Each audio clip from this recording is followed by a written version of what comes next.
A spy at a recent United Nations-sponsored conference reveals a secret agenda to control the world. Next on this edition of It's Supernatural. Centuries have come and gone, offering wisdom and understanding throughout the ages. Today, there should be nothing beyond one's power to discover. And yet, the strange, unusual, and mysterious world of the supernatural defies understanding. Stay tuned for a unique and powerful investigation into a curious, undiscovered universe only on It's Supernatural. Hello, I'm Sid Roth, your investigative reporter, and I'm here with Gary Kaw. Gary was a specialist on Middle East and European nations with the state of Indiana. He visited more than 20 countries. He spent 10,000 hours researching what the Bible predicts will happen in the future. And the Bible predicts that there will be a move, if you will, to unify the world. I mean, one world government, one world economic system, one world army, one world religion.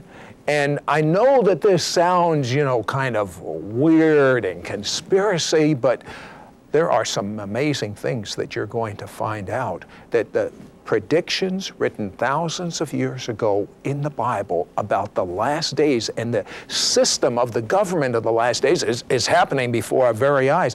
Gary, when you were just in the 6th grade, just a young child, you made a vow to God. Tell me about that.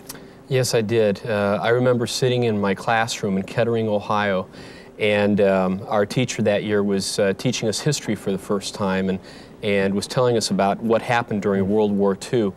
And also, because of my parents, they came from Europe, and my father fled from both the Nazis and the communists and lost everything he had. And I was right at that age where all of this was sinking in. And I remember sitting in my classroom praying silently to God, Lord, if anything like this were to ever happen here in the United States, I promise to you I will do everything I can to take a stand and to make a difference regardless of the cost.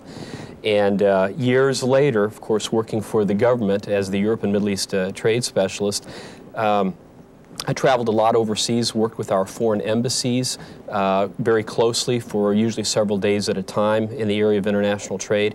And from some of these people began hearing talk about this move toward a global government through an empowered United Nations that someday would become a type of world government. At least that's how many of these people saw it.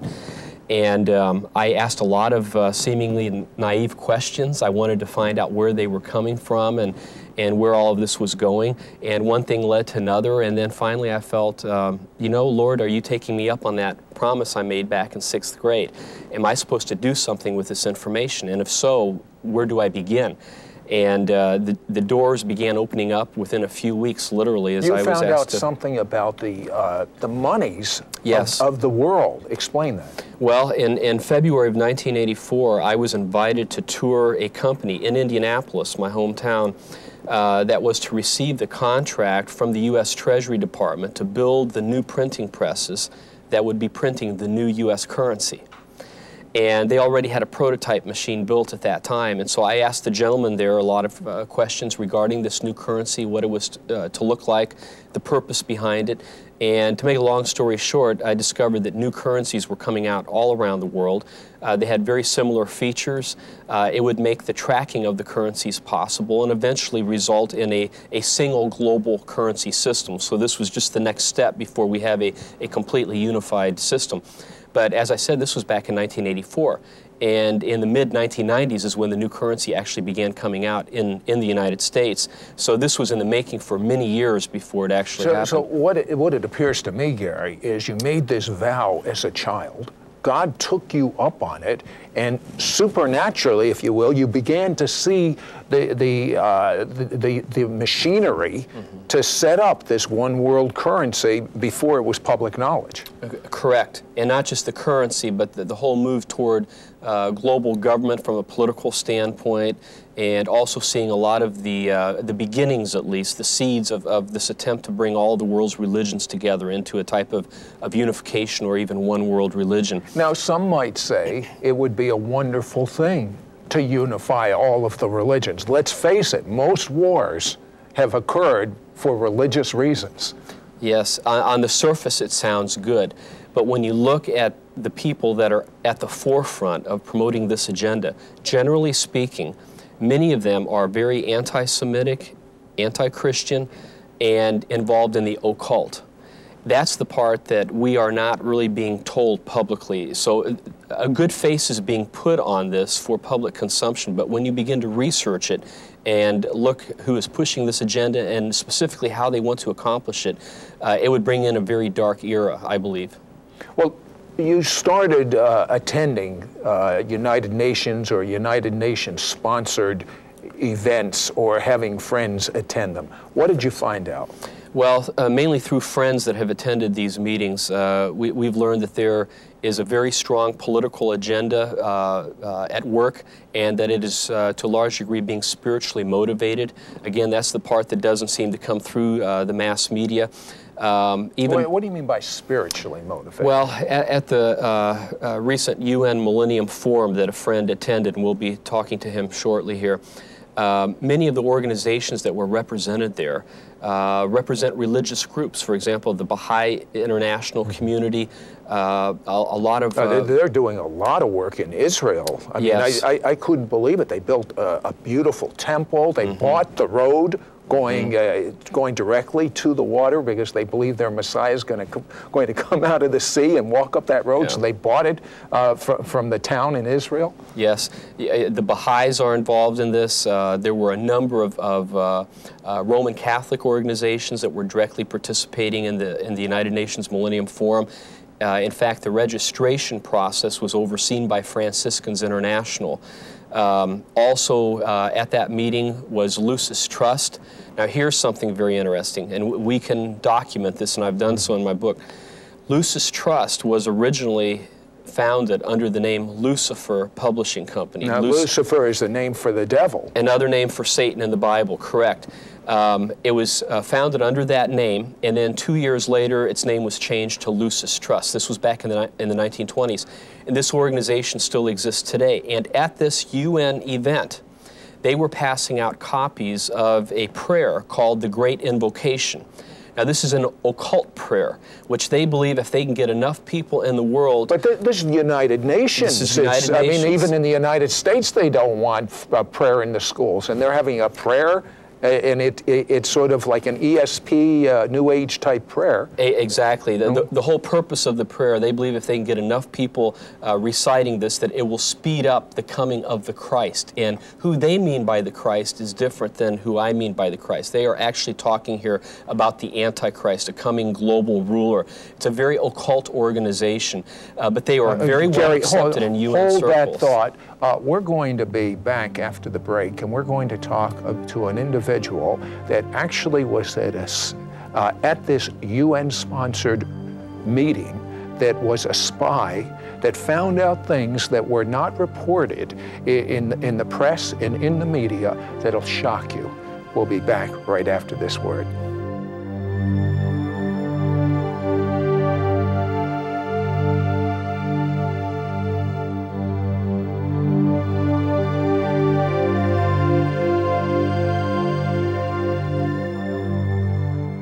Hello, YouTube, Mishpacha. Mishpacha is a Hebrew word. It means family. This is Sid Roth.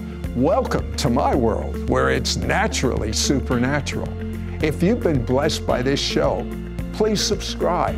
Then click the bell so you won't miss a single episode of It's Supernatural.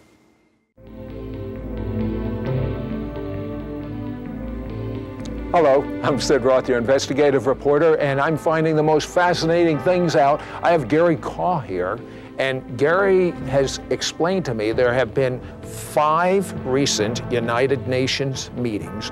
Very little coverage worldwide about the true agenda of these meetings. And we're going to be talking to an individual that was a spy at one of the most significant of these meetings that found out exactly what the agenda was. His name will be changed. His voice will be distorted. Gary, why is his name going to be changed? Why is his voice going to be distorted?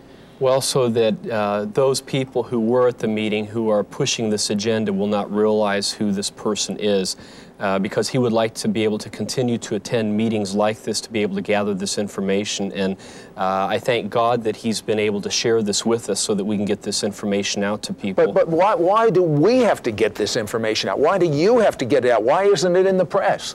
Well, that's a good question, and I would simply say that most of the people in the major press and media support this agenda and even belong to organizations that are directly tied into the United Nations or are supportive of it.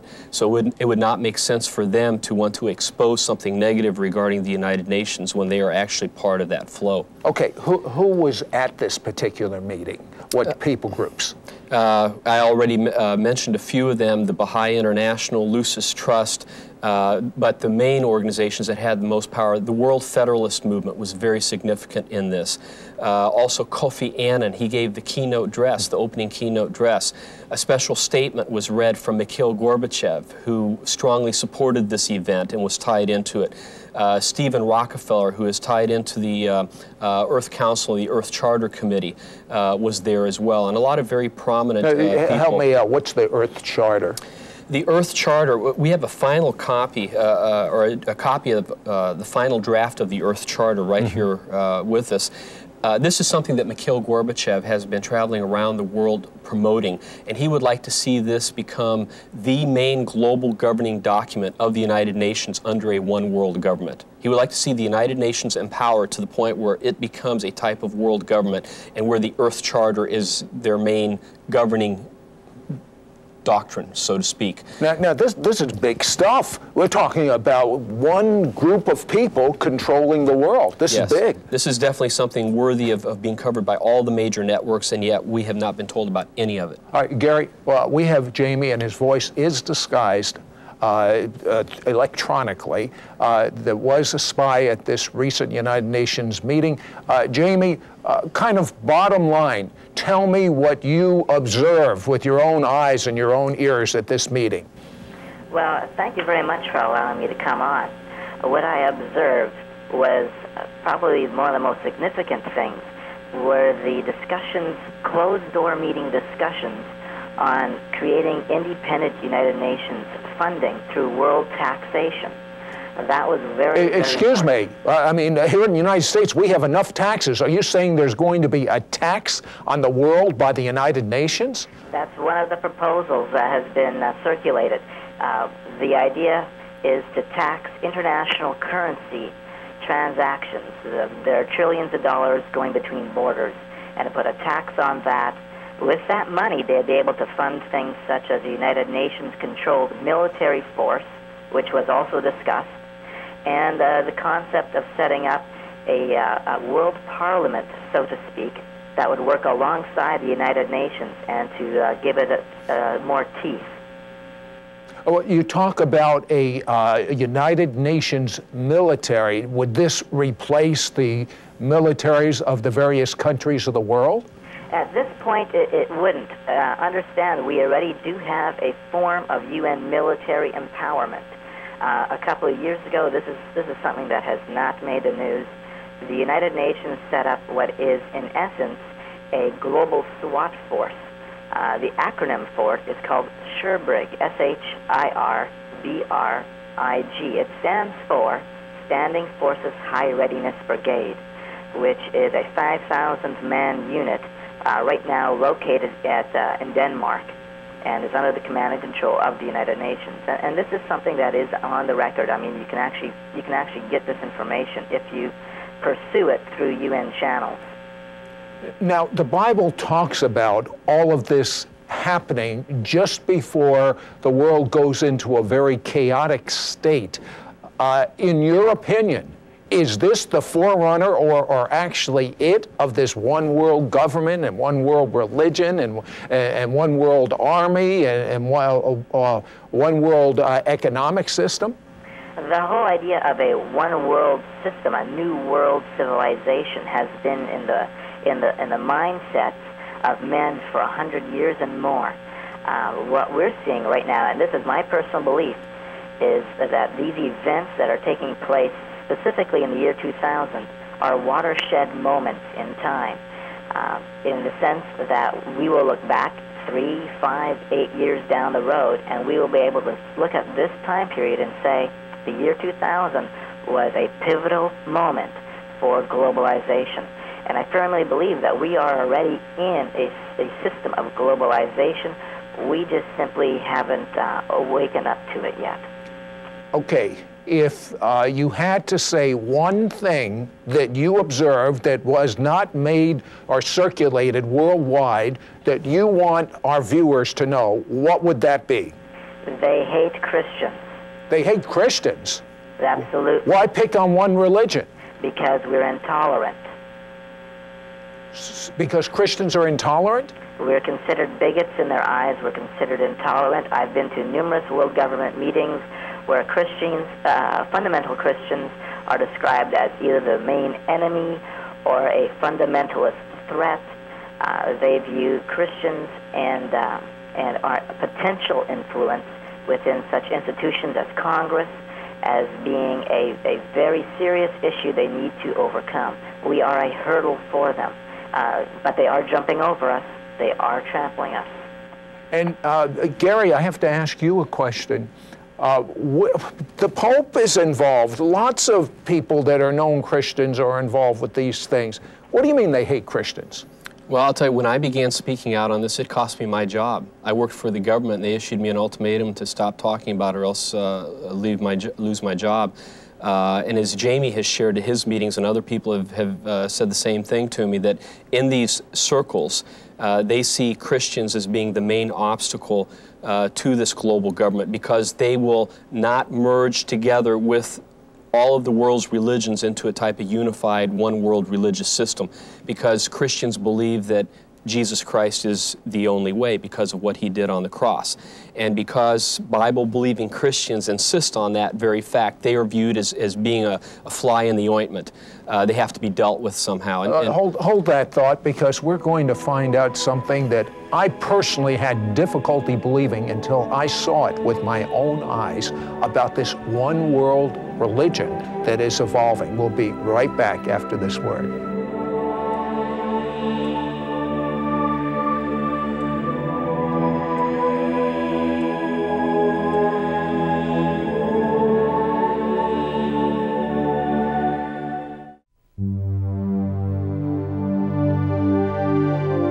Hello, Sid Roth, your investigative reporter, and I'm here with Gary Kaw.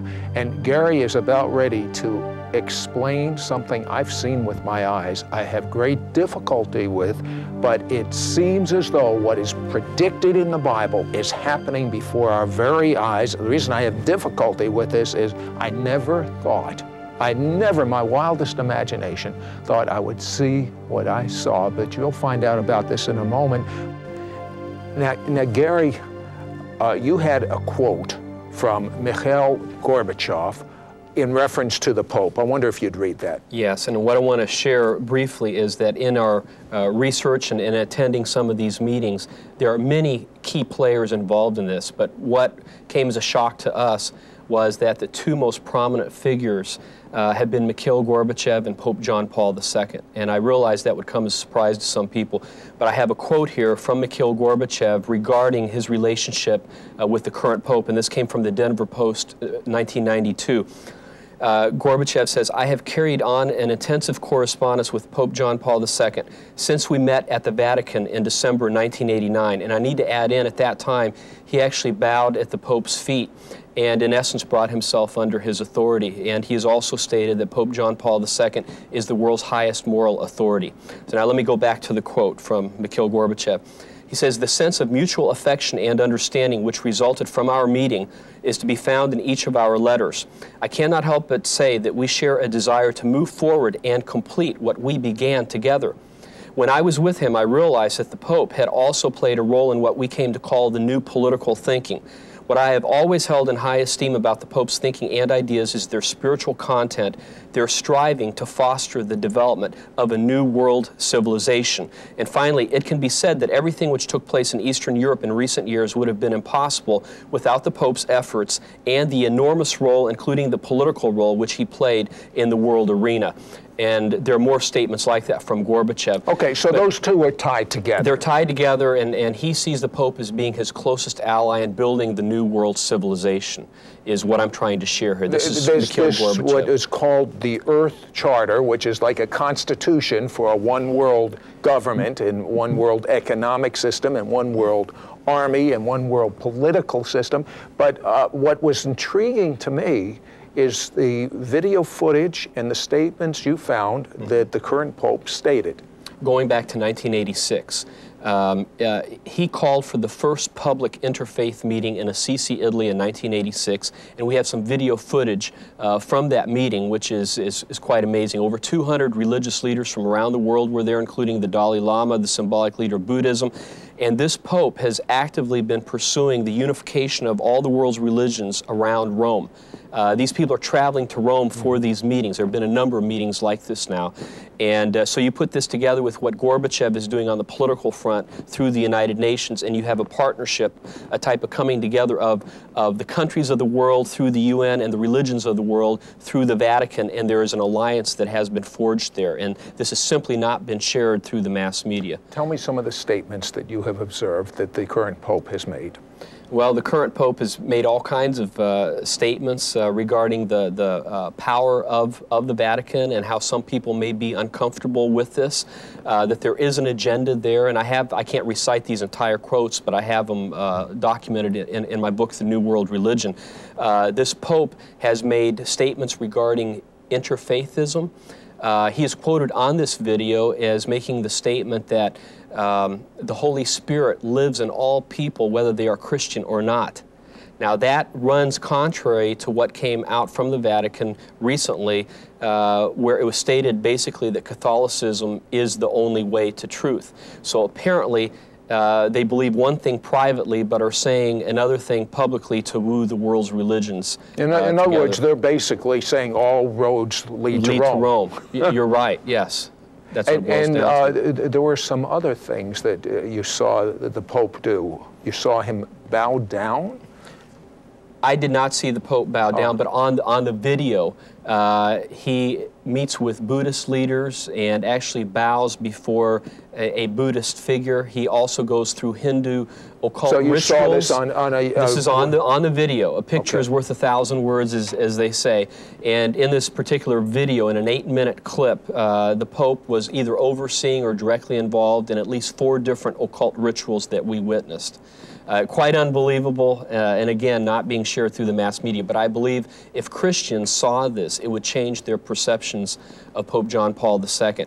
He has taken a very strong stand against abortion, and that's great. But in a lot of other areas, he is taking a stand for things that run contrary to what most Christians would believe. The thing that's so exciting to me, Gary, and the thing that is so exciting is Bible prophecy says all the religions will merge together. There'll be a world spiritual leader. All the nations will merge together. We have the technology. It's all happening right now. So the important thing is not what's going to happen to the world. It's happening. The important thing is what's going to happen to you. The important thing is if you come to have intimacy with God right now, right this moment, as we're watching, through Jesus, through the fact that His blood was shed to wash away your sins and you can be restored to God, then it doesn't matter what happens. I say there's peace for you. Peace, deep, deep peace. Rivers of peace.